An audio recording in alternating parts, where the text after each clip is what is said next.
Hello everyone, அனைவருக்கும் வணக்கம். நான் உங்கள் தமிழன் கார்த்திக் யூடியூப் சேனலோட கார்த்திக். நிறைய பேர் பேங்க் ஃபினான்ஷியலா லோனுக்கு ட்ரை பண்ணிட்டு இருப்பீங்க. ஸோ அந்த லோனுக்கு ட்ரை பண்ணல எனக்கு சிபில் இல்லை, ஸோ பேங்க்ல போயிட்டு ரிஜெக்ட் ஆயிடுச்சு இப்படின்னா நிறைய கம்ப்ளைண்ட்ஸ் வந்துட்டே இருக்கும். ஸோ சிபில் கரெக்டா ரீசனபிளா நான் கரெக்டா பே பண்ணிட்டு இருந்தேன், அப்பவுமே சிபில் இல்லை அப்படின்னு சொல்லிட்டு பேங்க்ல ரிஜெக்ட் பண்ணிட்டாங்க இப்படிங்கிற ஒரு கேள்விகள் நிறைய வந்துட்டே இருக்கு.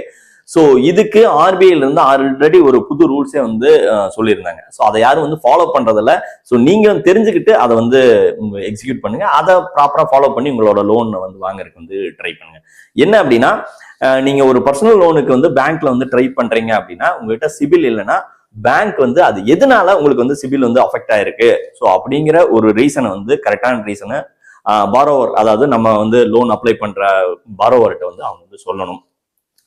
ஸோ அதுக்கு அந்த எதனால ரீசன் ரிஜெக்ட் ஆகுது அப்படிங்கிற கரெக்டா எக்ஸாக்ட் ரீசன், நீங்க இந்த ஒரு ஜுவல் லோனோ இல்ல வேற ஏதாவது கிரெடிட் கார்டு பெண்டிங்ஸோ இல்ல எந்த லோனோ அது எக்ஸாக்டா என்ன ஒரு ரீசன் அப்படிங்கறது ஃபைண்ட் அவுட் பண்ணி சொல்லணும்.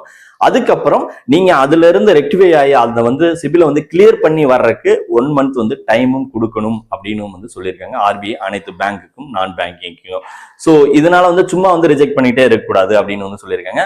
அதுக்கப்புறம் பாத்தீங்கன்னா அந்த நீங்க ரிஜெக்ட் பண்ணிட்டு அது கிளியர் பண்ணிட்டு வர சொன்னாங்கன்னா அந்த கிளியர் பண்ற இடத்துல போயிட்டு நீங்க முன்னாடி ப்ரீவியஸா வாங்கின லோனை கிளியர் பண்றதுக்கு ஒரு டிஸ்பியூட் ரைஸ் பண்ணீங்கன்னா அந்த டிஸ்பியூட் ரைஸ் பண்ண வித்தின் 30 டேஸுக்குள்ள உங்களோட சிபில் கிளியர் பண்ணி இருக்கணும்.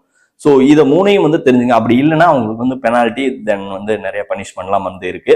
ஸோ அதனால இதை பாரோவர்ஸ் ஆகிய கடன் வாங்குற லோன் அப்ளை பண்ற அனைவரும் தெரிஞ்சுங்க, மற்ற நண்பர்களுக்கும் ஷேரும் பண்ணுங்க. ஸோ உங்களோட சிபில அடிக்கடி செக் பண்ணிக்கங்க. ஃப்ரீயா செக் பண்ற நிறைய, அதாவது நம்ம சாஃப்ட் என்கொயரிலாம் நிறைய இருக்கு. ஸோ அதை செக் பண்ணிட்டு அப்போ எவ்ரி மந்த் உங்களோட இதை கிளியர் பண்ணிட்டே வாங்க. ஏன்னா தெரியாம ப்ரீவியஸ் லோன்லாம் பெண்டிங், வேற யாரோ வாங்கின லோன்ஸ்லாம் நம்மளோட சிபில் உட்கார்ந்துட்டு இருந்தது அப்படின்னா நம்மளோட ஃபினான்ஷியல் ஃப்ரீடம் ரொம்ப பாதிக்கப்படும். ஸோ அதனால இதை செக் பண்ணிக்கிட்டு நீங்க லோனை அப்ளை பண்றதுக்கு ட்ரை பண்ணுங்க. நன்றி.